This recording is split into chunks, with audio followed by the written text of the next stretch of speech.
নতুন হাইপারসনিক ক্ষেপণাস্ত্রের পরীক্ষা চালিয়েছে পাকিস্তান।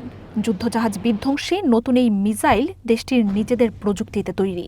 পাকিস্তান নৌবাহিনী মিসাইলটির পরীক্ষামূলক উৎক্ষেপণের পরই এই নিয়ে বিশ্লেষণে নেমেছেন সংশ্লিষ্টরা। তারা বলছেন, ইসলামাবাদের নতুন এই শক্তি নয়াদিল্লির সামনে চ্যালেঞ্জ।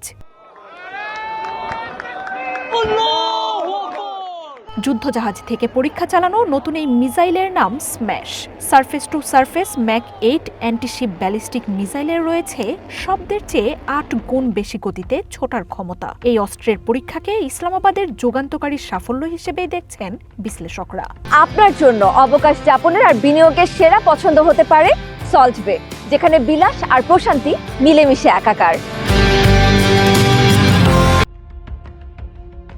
পাকিস্তানি বাহিনী জানিয়েছে, সফল পরীক্ষায় নির্ভুলভাবে সুনির্দিষ্ট লক্ষ্যে আঘাত হানে ক্ষেপণাস্ত্রটি। স্ম্যাশ ক্ষেপণাস্ত্রের সাফল্যে গবেষক দলকে অভিনন্দন জানিয়েছেন প্রেসিডেন্ট আসিফ আলী জারদারি, প্রধানমন্ত্রী শেহবাজ শরীফ এবং chief of defence forces field marshal Asim মুনির।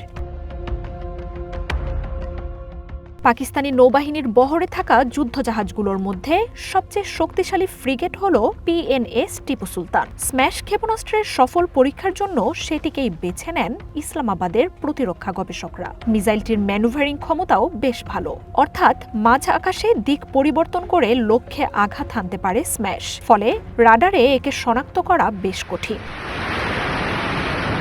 বর্তমানে হাতে গোনা কয়েকটি দেশের কাছে যুদ্ধজাহাজ থেকে ব্যালিস্টিক হাইপারসনিক ক্ষেপণাস্ত্র হামলার সক্ষমতা রয়েছে। আমেরিকা, রাশিয়া, চায়না, ইরান এবং নর্থ কোরিয়ার নৌবাহিনীর পর এবার এই তালিকায় নাম তুলেছে পাকিস্তান। স্ম্যাশ সম্পর্কিত তথ্য গোপনীয়তায় মুড়ে রেখেছে ইসলামাবাদ। তবে ক্ষেপণাস্ত্রটির ওজন 16 থেকে 18 টন এবং পাল্লা 720 থেকে 850 কিলোমিটার হতে পারে বলে ধারণা করা হচ্ছে। 500 থেকে 700 কেজি বিস্ফোরক বহনের সক্ষম এই মিসাইল।